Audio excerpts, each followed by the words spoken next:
What's good, Harris Russell King here, and we're going to be discussing today's episode of Monday Night Raw. We're going to get straight into it because we got some important things went down in this episode. Starting off with the unfortunate news of Rhea Ripley had to vacate her Women's World Heavyweight Championship. She cut a really good promo. She was very obviously emotional, but staying in character of the mommy gimmick, of course. She mentions Liv Morgan. She mentions how when she comes back, she's gonna, go after the person going at the title. And it's very unfortunate that this injury happened. Because even though her title reign for me personally was very mid, it wasn't mid because of Rhea Ripley. It was mid because of her booking, honestly. And she could have done a lot more if WWE just booked her. Well, to be fair, part of it was because of the division she was in, because she was on Raw. And the only woman that was really a threat towards her title reign was Becky Lynch, unfortunately. Where on SmackDown you have all the main women who could have actually competed for that championship. But it's very unfortunate news because I love Rhea Ripley and her title reign should have been a lot better than what it was. But she was a very dominant champion. But as she's getting towards the promo, she cuts the end of the promo, and then Liv Morgan comes out. Her theme music hits. She comes out. Security guards are out. Security guards are coming out. Rhea Ripley, of course, wants to fight her, but she realized that she only has one arm. So they end up backing away. Rhea Ripley, of course, wanted to attack her, but can't because she knows she only has one arm. That's the end of that segment. But I'm very interested to see who's going to win that championship. Now, they said there's going to be a new champion Monday. So I'm assuming they're going to have like a mini tournament. And at first I thought that, they might end up doing, the new World Heavyweight Championship tournament at the after Backlash, but since they're doing it on next Monday Night Raw, yeah, it's very obvious to me that they're going to have Liv Morgan win because since it's going to be on Raw and they're not doing like both Raw and SmackDown, it's only going to be Raw women, the Raw division only. The only woman that makes sense for it to win is Liv Morgan, which, I mean, you could do Nia Jax, but I don't see it. And I'm not, I mean, I'm kind of interested in this Liv. To be fair, I'm not the biggest Liv Morgan fan. I think she's a bit overrated by her fan base, but I'm kind of interested in this new Liv. Kind of. Still gotta give him more time. But let's see. But this is really streaming Liv Morgan is winning because there's no one on that Raw roster that I see them putting the title on. The only other person I can see is Nia Jax, but even then I don't see that. You have Shayna Baszler, Zoe Stark.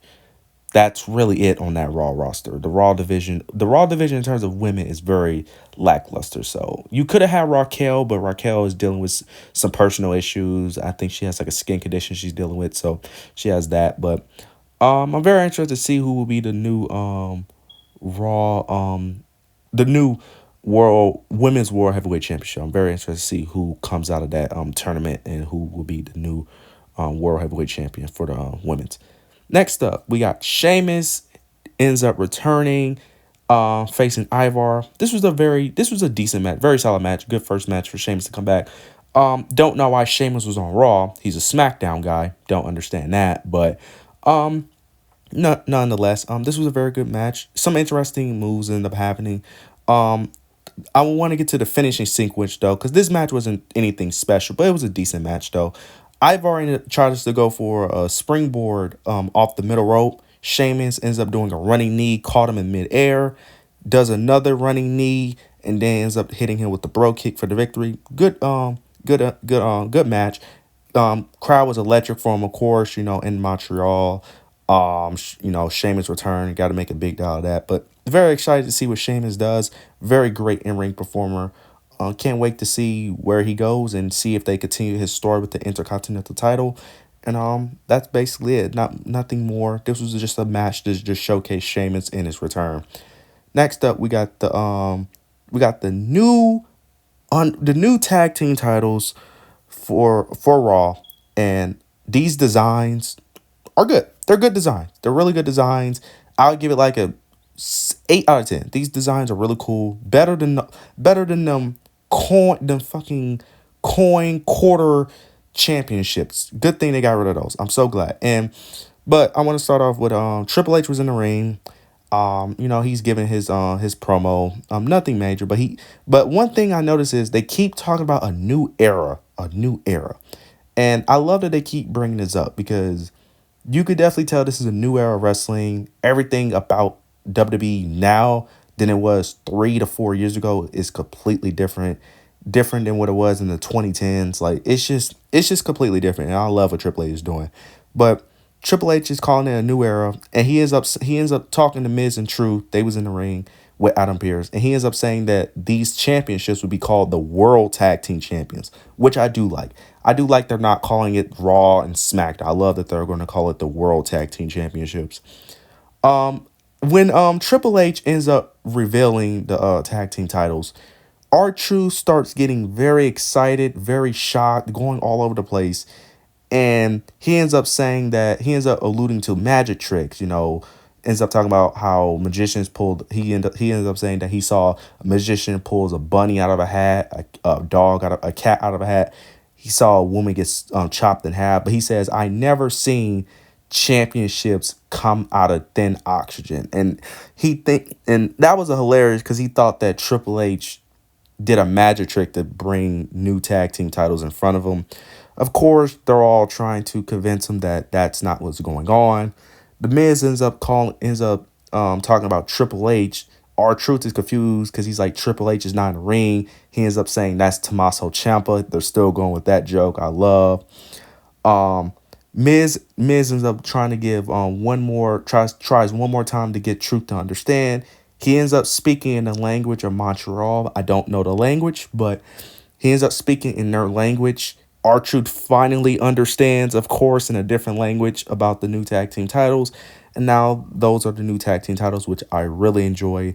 Those titles look good, way better than the old titles, thank God. I wonder what they're going to do with the SmackDown titles. I wonder how those are going to look. I wonder if they're going to give them just the same design but a different color. Hopefully not. Hopefully they give them a completely different design, but I'm very excited. Also, well, to be fair, the women tag team titles, even though I'm not the biggest fan of the design, I don't see them really changing that design. But I hope they change those too, but we'll see. But this was a very good segment. R-Truth, hilarious, funny. Triple H was actually breaking character in this segment because R-Truth is just too funny, man. This was a very great segment. I'm very proud of, R-Truth and The Miz, some of my favorite wrestlers, and very glad they got some new titles because they needed some. Next up, we got the tag team triple threat match between DIY, the Creed Brothers, and the New Day. This match sets up the number one contenders for Awesome Truth for the World Tag Team titles. This was a very good match. This was going to be a banger, of course, when you have these tag team these tag team. These are, of course, is going to be a great match. This was a very good match, very fast paced match. I really enjoyed this match. A couple nice spots we had.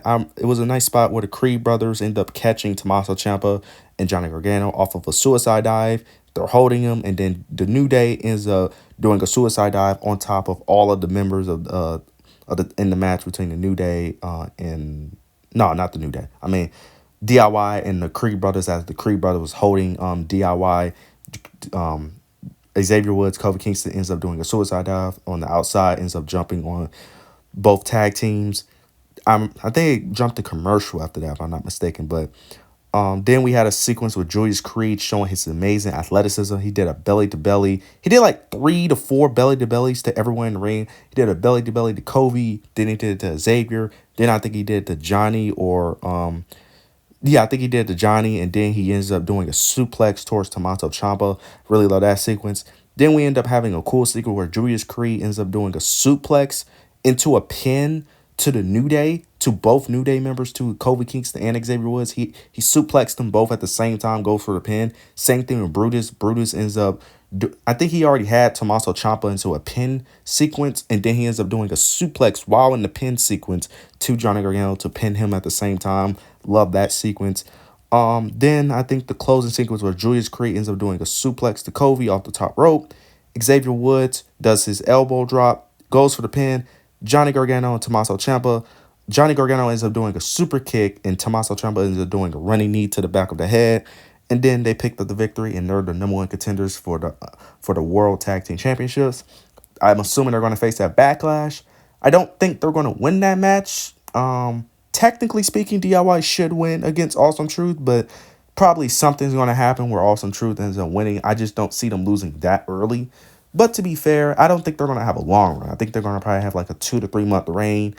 I don't know. I find it typically for me, I find it very hard to see a babyface dethroning another babyface. Typically is very rare. Typically, it's either a babyface dethroning a heel or a heel dethrones a babyface.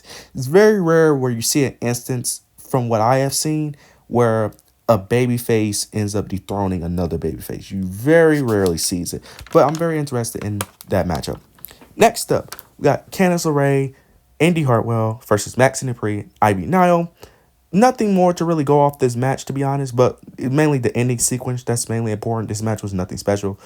Indi Hartwell, it was a sequence where Maxine Dupree tries to tag in Ivy Nile.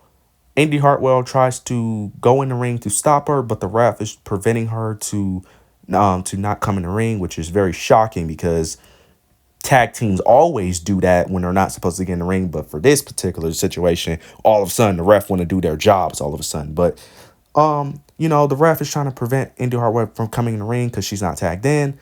Maxine ends up making a tag, but the referee doesn't see it. So now he's pushing Ivy now trying to push her back because he didn't see the tag. In the middle of that, Indi Hartwell ends up realizing what she has done. She realized she has an opportunity. Maxine Dupree gets back up, but Indi Hartwell ends up hitting a big boot, if I'm not mistaken, to Maxine Dupree. Candice LeRae is laid out, but she ends up dragging Candice LeRae's body over Maxine Dupree to go for the pin. She immediately runs out the ring. The ref ends up noticing it, counts the 1, 2, 3, picks up the victory. And it looks like Indi Hartwell is officially a heel. It looks like she's finally taking Candice's advice, and it looks like they're going to be a heel tag team, which I'm actually interested to see. And I'm actually thankful that they did this. I'm thankful they did not do the whole breakup because the women's tag team division, it has potential, but one of the main issues with it had too many baby faces. Literally every team in that division is a babyface. The only heels in that division is the Kabuki Warriors. And the only ones you can make an argument for is Zoe Stark and Shayna Baszler, but they're not really heels. I still consider them baby faces. And they're kind of like a tweener, if I'm being honest. Because they're not pure baby faces, but they're not pure heels. They're like more like tweeners, if I'm being honest. And no offense, if they're doing what I think they're going to do, if they end up doing Jade and Bianca Belair, and if they end up making them a tag team, yeah, you're going to need some more heels because they're running through that tag team division. Jade and Bianca will run through that tag team division with ease if they become a tag team. So you're going to need some more heels. So I'm very interested in this. I'm very excited over this because I'm really loving Candice LeRae heel work. Very interested to see Indi Hartwell as a heel. And yeah, there's nothing more to go over, but they are built. It looks like they're trying to build the women's tag team division, which they need to because those tag titles are not important, but they can make them feel somewhat important if they continue to build it up. But next up, we had a quick segment with Judgment Day. Damian Priest basically, trying to motivate the crew, motivates Dom and JD for their match. And then we got a sequence where Finn Balor was talking about that he thinks that they should go back after their tag titles. Damian Priest kind of did it in a very aggressive way. Basically told him that forget the tag titles. You need to worry about Jey Uso, and you need to be worried about showing him a lesson. Basically telling him that we're not going after the tag titles, basically. Finn Balor kind of he did a long pause and looked at him, and then he ends up saying, you know what, you're right, let me take care of Jey Uso. But he did like a very long pause, and ended up like kind of like laughing a bit. Because Damian Priest, the way he was talking to Finn Balor, it looks like they're trying to portray Damian as like the leader of Judgment Day since Rhea's going to be gone. And it looks like they're probably going to play up to that feud again like they was doing around Money in the Bank, Payback, and Fastlane, where they may end up building towards their feud, their issues that they was having before. And I'm very interested to see where they go with that. Next up, we got Dominic Mysterio versus Andrade. Dominic trying to get payback for Andrade betraying him. Nothing really too special came into this match. This wasn't a bad match. It was all right. But Dominic tries to trying to remember exactly. Dominic, it was the ending sequence. Dominic Mysterio tries to do a 619. Andrade predicts it, ends up doing like a back elbow towards Dominic, takes out JD McDonough, ends up winning the match. After the match, JD ends up attacking Andrade. They start jumping him. Then Ricochet comes out to come in for the save. And I don't know where they're going with this. It looks like they're still doing the Ricochet storyline, which I don't understand why. I don't know. Maybe I don't know what it is. I'm really starting to think Judgment Day are directionless. Like I don't understand. Like why?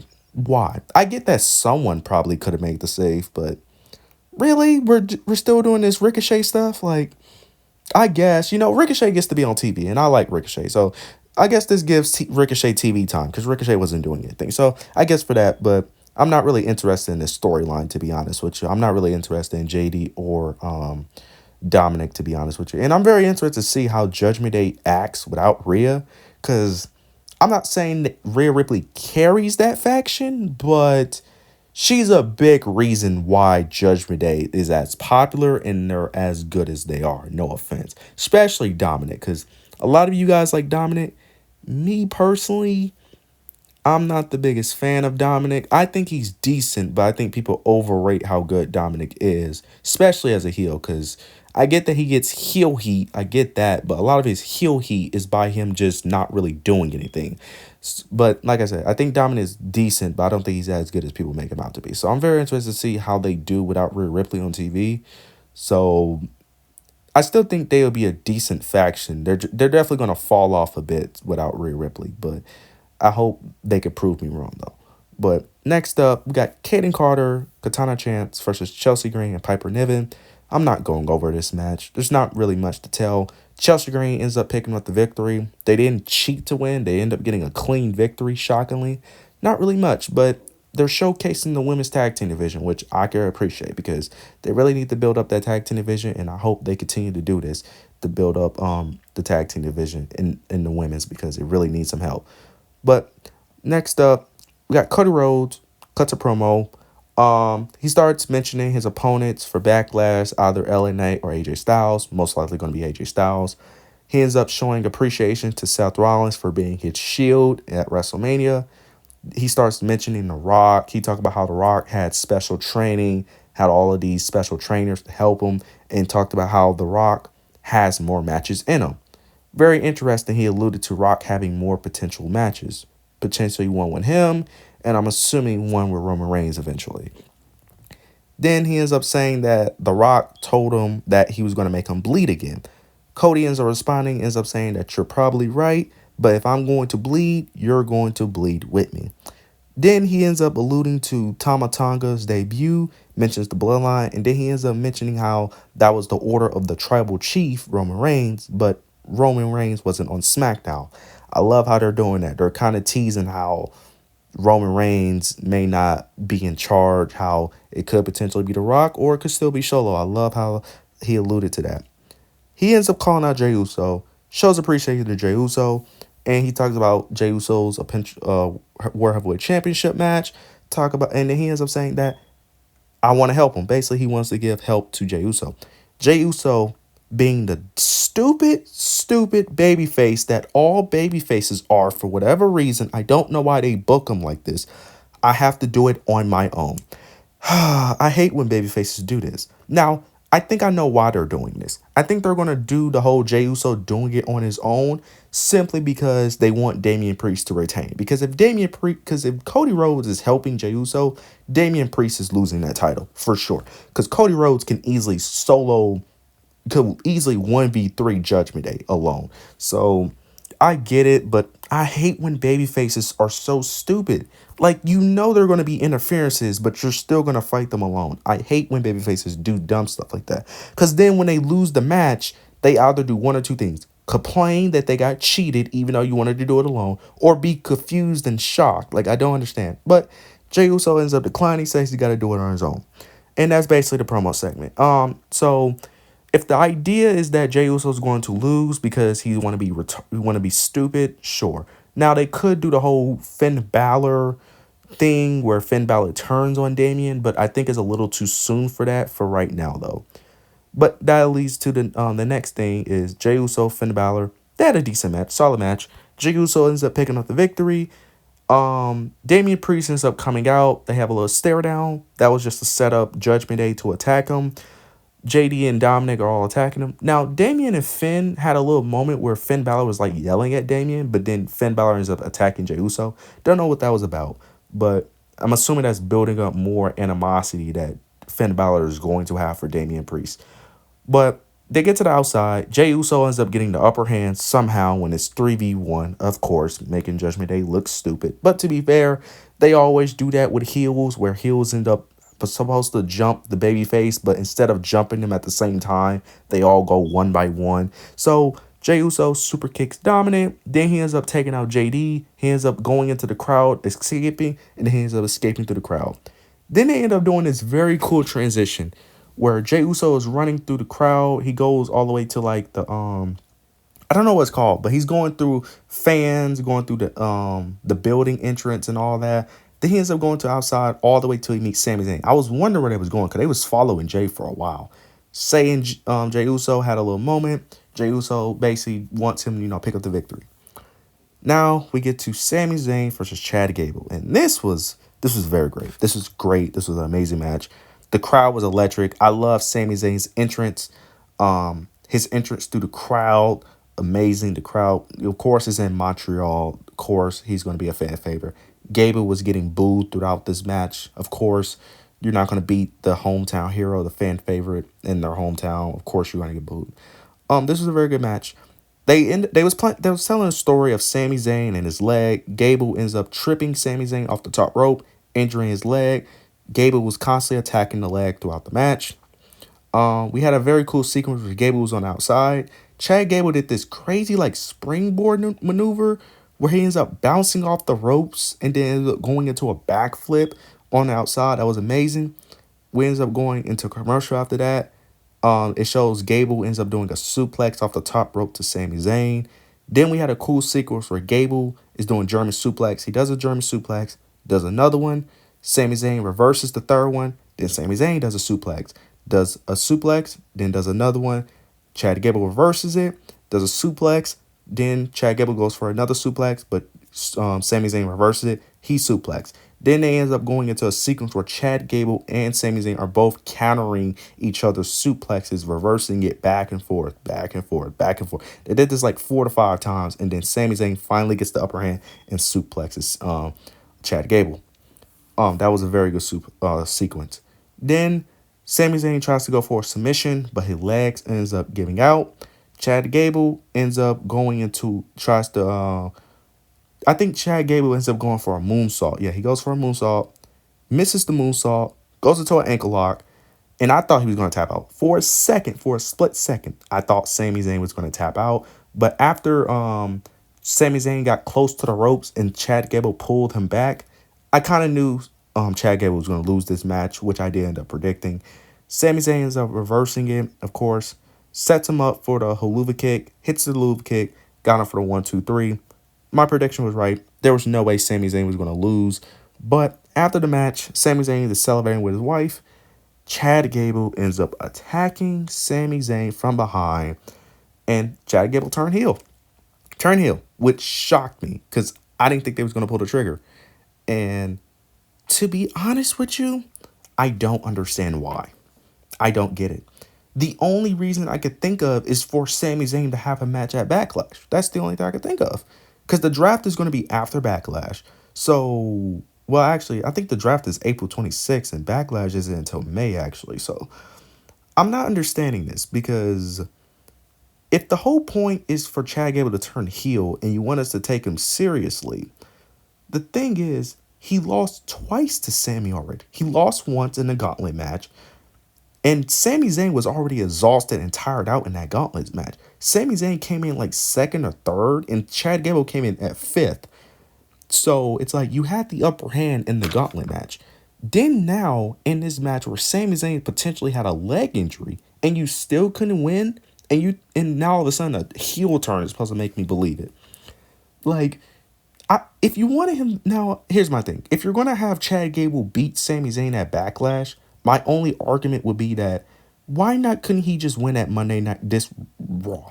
You could have just had him do a low blow of some sort and win.